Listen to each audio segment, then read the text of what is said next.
The week before Thanksgiving had been particularly brutal at the office. Not because of work pressure.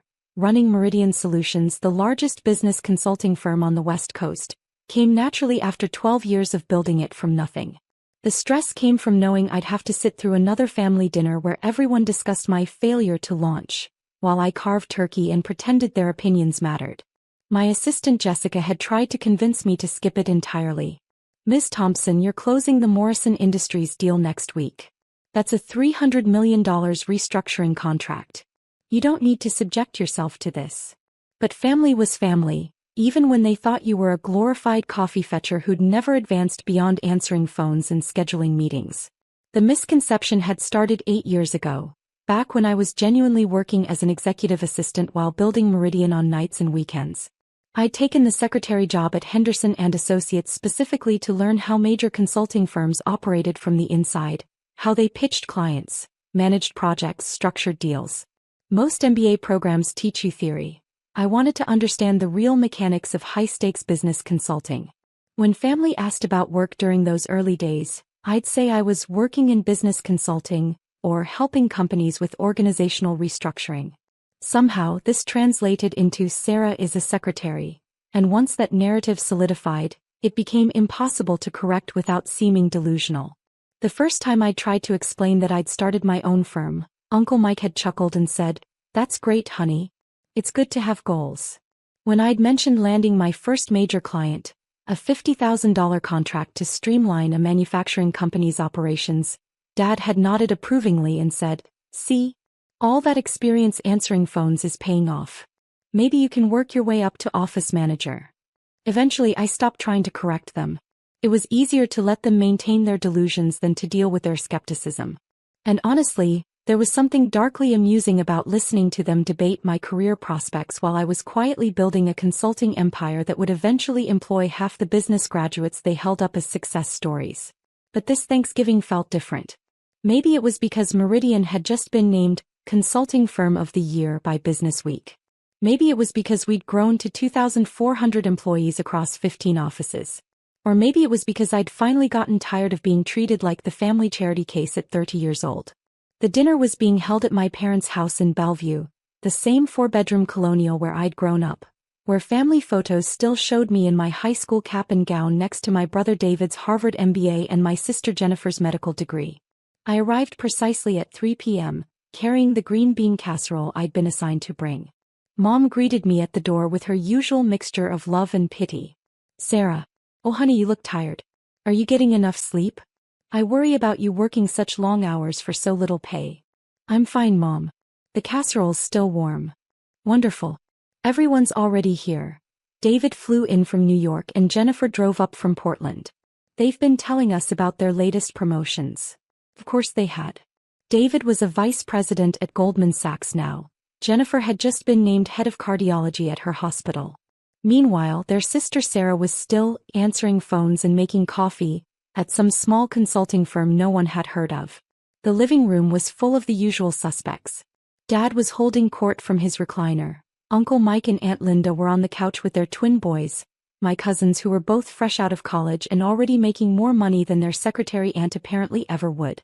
Jennifer and David were standing by the fireplace, drinks in hand, looking every inch the successful professionals they were.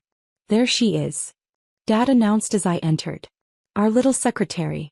How are things at the office, sweetheart?" "Busy," I said simply, accepting the glass of wine Mom pressed into my hands. "I keep telling her she should look into going back to school," Mom said to the room. "Maybe get a business degree, try to move up in the world." David nodded seriously. "It's never too late to pivot, Sarah. I have connections at some good MBA programs. The application deadlines have passed for next fall, but maybe the year after." "That's very thoughtful," I replied, not mentioning that I'd been a guest lecturer at 3 MBA programs this semester, teaching case studies on organizational restructuring that I'd personally designed and implemented. "The problem is she's gotten comfortable," Jennifer chimed in, settling into her favorite role as the family's voice of tough love. 30 years old, same job for 8 years, no real ambition to advance. At some point you have to take responsibility for your own lack of progress. Uncle Mike leaned forward. "What kind of company is it again?" "Henderson something." I actually left Henderson 6 years ago, I said. I work for a different firm now. Oh. Mom looked surprised. You never mentioned changing jobs. What's this new company called? Meridian Solutions. Dad frowned. Never heard of it. Is it bigger than Henderson? Somewhat, I said, not elaborating that Meridian's annual revenue was roughly 50 times what Henderson brought in. Well, as long as you're happy, Aunt Linda said with the kind of gentle condescension usually reserved for people discussing their stamp collections or model train hobbies. Dinner was the usual mix of family updates and pointed observations about everyone's career trajectories. David regaled us with stories from Goldman Sachs, the high-stakes deals, the international clients, the bonuses that exceeded most people's annual salaries. Jennifer talked about her latest surgical innovations and the research paper she was publishing in a major medical journal. Then the conversation turned to me. So Sarah, David said, cutting into his turkey, are you still doing the same kind of work? Filing, scheduling, that sort of thing. I handle client relationships and project management, I said carefully. That's great. Jennifer said encouragingly. So you've moved beyond just answering phones. That's real progress. Dad swallowed his mouthful of mashed potatoes. The important thing is that you're contributing something. Honest work has dignity, even if it's not glamorous. Absolutely, Uncle Mike agreed. Not everyone can be a doctor or investment banker. The world needs secretaries and administrative assistants too. Essential workers, Aunt Linda added, as if I deserved a pat on the head for my service to society's basic functioning. I was cutting my turkey very carefully, focusing on making precise, even slices while my family discussed my career like I was a mildly interesting case study in underachievement. The thing that worries me, Mom said, her voice taking on that particular maternal tone of loving concern, is what happens when you get older? Administrative work doesn't really have a growth trajectory. And you're 30 now, you need to start thinking about retirement savings, benefits, maybe buying a house someday. Your mother's right, Dad said, warming to one of his favorite subjects. I've been in manufacturing for 35 years, and I've seen plenty of people get comfortable in entry-level positions. They think they're fine, but then they wake up at 50 with no savings, no advancement, no security. David nodded seriously. The administrative job market is tough, especially for older workers. You might want to consider transitioning into something with more growth potential while you still can. Like what? I asked, genuinely curious about their career advice. Well, Jennifer said thoughtfully, you could go back to school. Get a degree in business administration, maybe human resources. Build on the skills you already have. Or you could look into government work, Uncle Mike suggested. The post office has good benefits. Job security. The post office? I repeated. Don't be snobby about it, Dad said sharply. Postal workers make decent money and they have pensions. That's more than you can say for most private sector administrative jobs. I took a sip of wine and tried to imagine explaining to my board of directors that my family thought I should consider a career change to mail delivery. The point is, Dad continued, really getting into his stride now, you can't just drift through life hoping things will work out. You're 30 years old, Sarah. 30. Most of your high school classmates are married, have kids, own homes, have real careers. What do you have to show for the last decade? The question hung in the air like smoke. Everyone was looking at me with varying degrees of pity and concern, waiting for me to acknowledge the fundamental disappointment I'd become. You know what your problem is? Dad said, his voice getting louder as he worked himself up. You have no drive. No ambition. You're content to just exist. To take the easy path, collect your little paycheck, go home to your apartment and watch Netflix. Dad, David said quietly, maybe ease up a little. No, she needs to hear this, Dad insisted. We've all been tiptoeing around it for years, but somebody has to tell her the truth. You'll never amount to anything, Sarah. Not with this attitude. 30 years old and still a secretary, still living paycheck to paycheck, still making excuses for why you haven't advanced in 8 years. The room went completely silent. Even the cousins had stopped scrolling through their phones to stare at this brutal family intervention. Success requires sacrifice, Dad continued relentlessly. It requires taking risks, working harder than the next person, refusing to settle for less than excellence. Look at your brother, Harvard MBA, now he's managing billion-dollar portfolios. Look at your sister, medical school residency, now she's saving lives every day. They didn't just coast through life accepting whatever scraps they were offered.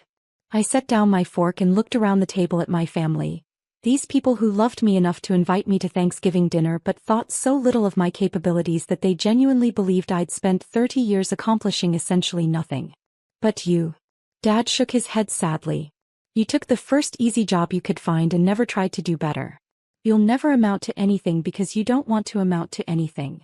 Richard, Mom said softly, that's enough. Is it? Because I've been watching my daughter waste her potential for a decade, and I'm tired of pretending it's fine. She's 30 years old with nothing to show for it except a secretary job that any high school graduate could do. I picked up my wine glass and took a long, careful sip. You're right, Dad. I should probably be more ambitious. The agreement seemed to catch him off guard. He'd been prepared for defensiveness or tears, not acknowledgement. Well, he said, slightly deflated. Good. That's good that you recognize it. I do, I said calmly. In fact, I've been thinking about making some changes. Mom looked relieved. What kind of changes, sweetheart? Oh, just some adjustments to my current work situation. Nothing dramatic. The conversation moved on after that, but the mood had shifted. Dad seemed satisfied that he'd finally delivered the wake-up call I apparently needed. Mom was hopeful that maybe this would be the push to get me back on track. Jennifer and David were supportive but cautious, clearly worried that I might do something impulsive and make my situation even worse. I finished my dinner quietly, helped clear the table, and left around 7 p.m. with a container of leftover turkey and promises to think seriously about what Dad had said. The drive back to my penthouse apartment took 40 minutes. I spent most of it on a hands-free call with my head of mergers and acquisitions, finalizing details for Monday's announcement that Meridian Solutions would be acquiring Morrison Industries, the manufacturing conglomerate where my father had worked for 35 years. It wasn't personal. Morrison had been in financial trouble for 2 years, hemorrhaging money due to outdated processes and bloated management structures. We'd been approached by their board 6 months ago to handle the restructuring, but after reviewing their books, I'd recommended acquisition instead. At $2.8 billion, it was the largest deal in Meridian's history, but Morrison's supply chain relationships and manufacturing capabilities were exactly what we needed to expand into industrial consulting. The fact that Dad worked there was purely coincidental. The fact that Monday's acquisition would put me in control of his payroll was just serendipitous timing. I spent Saturday morning reviewing the final contracts and Sunday afternoon at the office, briefing my senior partners on the integration timeline. Morrison's employees would be notified Monday morning, after the markets opened and the acquisition was officially announced. Most would keep their jobs. I wasn't interested in destroying lives just to improve profit margins, but there would definitely be some management restructuring. Monday morning arrived crisp and clear. I was in my office by 6 a.m., watching the pre-market trading while my legal team handled the final paperwork. At 9:30 a.m. Eastern, the opening bell rang, and Meridian Solutions officially became the parent company of Morrison Industries. The press release went out at 10 a.m. Pacific Time. Meridian Solutions completes $2.8 billion acquisition of Morrison Industries, read the headline in the Wall Street Journal. The article included a photo of me shaking hands with Morrison's former CEO, along with a quote about our plans to preserve Morrison's manufacturing excellence while implementing Meridian's proven operational efficiency models. Dad's phone call came at 10:47 a.m. Sarah. His voice was strained, confused. Honey, I need to ask you something and I need you to tell me the truth. What's wrong, Dad? I just got an email about some kind of corporate restructuring at Morrison. They're saying we've been acquired by a company called Meridian Solutions. And the thing is... He paused and I could hear papers rustling. The thing is, that's the company you work for, isn't it? I was sitting at my desk on the 42nd floor of the Columbia Center, looking out at Elliott Bay while my father tried to process what he was seeing on his computer screen. Yes, I said simply. But that doesn't make sense. You're a secretary there. Actually, Dad, I'm the founder and CEO. The silence stretched so long I wondered if the call had dropped. That's not possible, he finally said. I started Meridian 12 years ago while I was working at Henderson and Associates. Remember? I kept telling you I was building my own consulting firm, but you thought I meant I was hoping to get promoted to office manager someday. More silence. Sarah, this isn't funny. Morrison Industries is a $3 billion company. 2.8 billion actually. That's what we paid for it. I could hear him breathing on the other end of the line, trying to make sense of information that didn't fit his understanding of reality. This is impossible, he said again. You work as a secretary. You answer phones. I used to work as a secretary 8 years ago while I was learning the consulting business from the inside. I haven't answered phones since 2018. But you never said. I tried to tell you, Dad. For years. Every time I mentioned starting my own firm, you thought it was a cute fantasy. Every time I talked about landing new clients, you assumed I meant my boss was giving me more filing to do. Every time I tried to explain what Meridian actually did, you nodded politely and changed the subject. The papers were rustling again. I could picture him scrolling through the press release, seeing my name listed as CEO and founder of the company that had just purchased his employer. Sarah Elizabeth Thompson, he read aloud, his voice hollow. Founder and Chief Executive Officer of Meridian Solutions. Age 30. Recognized as Business Week's Consulting Executive of the Year. That's me. You're 30 years old, he said weakly. Yes. And you own the company that just bought Morrison Industries. I own 68% of Meridian Solutions, which as of this morning owns 100% of Morrison Industries. Another long pause. How much? His voice cracked. How much is your company worth? I looked at the latest valuation report on my desk. Based on this morning's acquisition, the investment banks are estimating Meridian's total value at around $12.3 billion. The phone went completely silent. For a moment I thought he'd hung up, but then I heard what sounded like him sitting down heavily in a chair. $12 billion, he whispered. Give or take.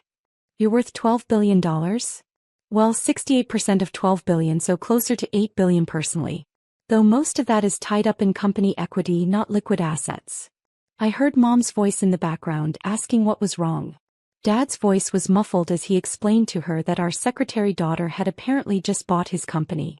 Sarah, he said, coming back to the phone, I don't understand any of this. How is this possible? When did this happen? It's been happening for 12 years, Dad. Meridian started with me and 2 partners working out of my apartment. Our first major client was a small tech company that needed help streamlining their operations.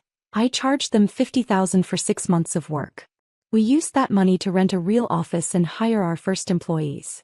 I could hear Mom in the background now, her voice getting higher as Dad apparently showed her something on his computer. By year 3, we had 40 employees and were handling restructuring projects for mid-sized companies. Year 5, we opened our second office in Portland. Year 7, we went international with an office in London. Last year, we opened our 15th location in Singapore. 15 locations? Dad's voice was barely audible. We employ 2,400 people across North America, Europe, and Asia. Our clients include about 40% of the Fortune 500. We've handled restructuring projects worth over $60 billion in total value. Mom had apparently taken the phone from Dad. Sarah, honey, is this some kind of joke? She said. Because if it is, it's not funny. Your father is having chest pains. It's not a joke, Mom. Google Sarah Thompson Meridian Solutions if you want to see the news coverage. I heard rapid typing, then Mom's gasp. Oh my God. Richard, she's on the cover of Forbes magazine. She's on the Forbes magazine cover, Richard. Dad's voice came back, shaky and confused. The Forbes thing. When was that? 6 months ago. The article was about women entrepreneurs who built billion-dollar companies before age 35. They interviewed me for 3 hours about Meridian's growth strategy. Why didn't you tell us? The question I'd been waiting for. I leaned back in my chair and looked out at the Seattle skyline, a city where I now employed more people than some companies had total customers. I tried to tell you, Dad. For 12 years I tried. Every Thanksgiving, every Christmas, every family gathering I tried to explain what I was building. But you'd already decided who I was, the secretary daughter who'd never amount to anything, and nothing I said could change that narrative. But we would have been proud of you, Mom said, her voice thick with emotion. We would have celebrated with you. Would you have? Because last Thursday you spent 2 hours telling me I needed to go back to school, maybe look into government work, definitely get more ambitious about my career prospects. David suggested the post office might be a good fit. The silence was deafening. You told me I had no drive, no ambition, that I was content to just exist and collect my little paycheck. I continued. You said I'd never amount to anything because I didn't want to amount to anything. Sarah, we didn't know.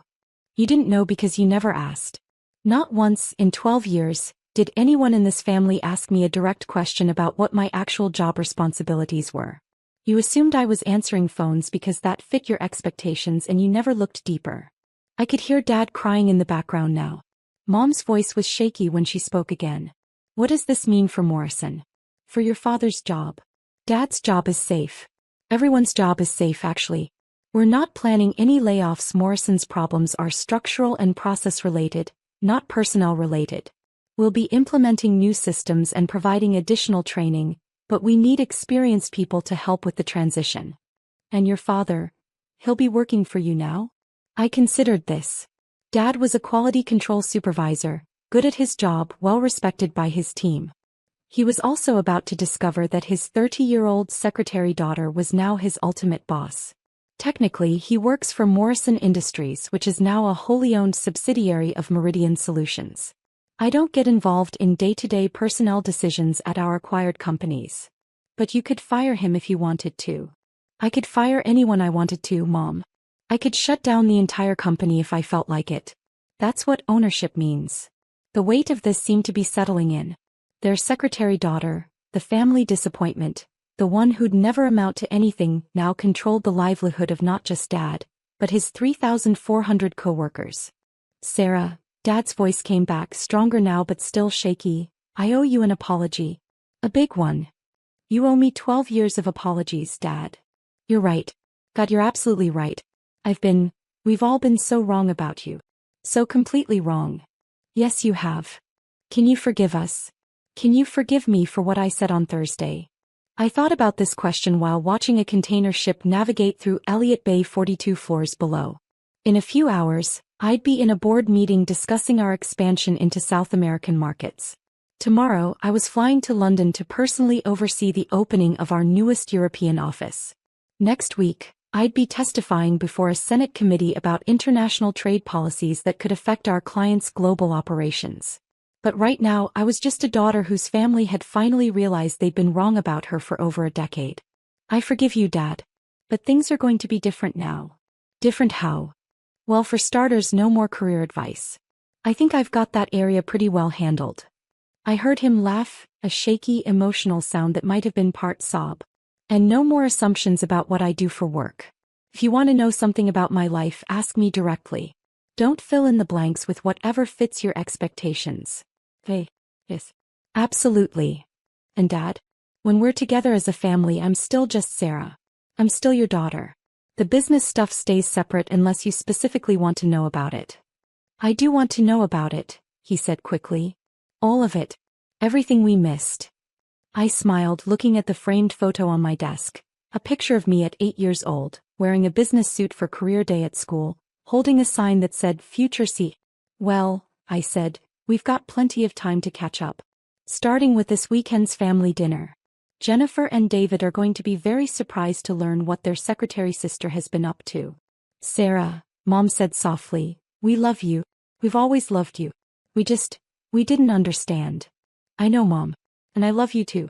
But next time someone in this family claims to know what's best for my career, maybe remember this conversation. After I hung up, I sat quietly in my office for a few minutes, processing what had just happened. My assistant knocked and entered with the afternoon's schedule, 3 client meetings, a conference call with our London office, and a working dinner with the team handling our expansion into renewable energy consulting. Everything all right, Miss Thompson? Jessica asked, noting my expression. Just some family business, I said, straightening my suit jacket. Nothing that can't wait until after we finish revolutionizing the consulting industry. She smiled and left me to prepare for the afternoon meetings. Through my office windows, Seattle spread out below like a map of possibilities.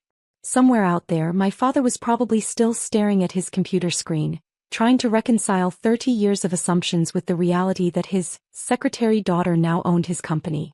It would take time for the family dynamics to adjust. Years probably.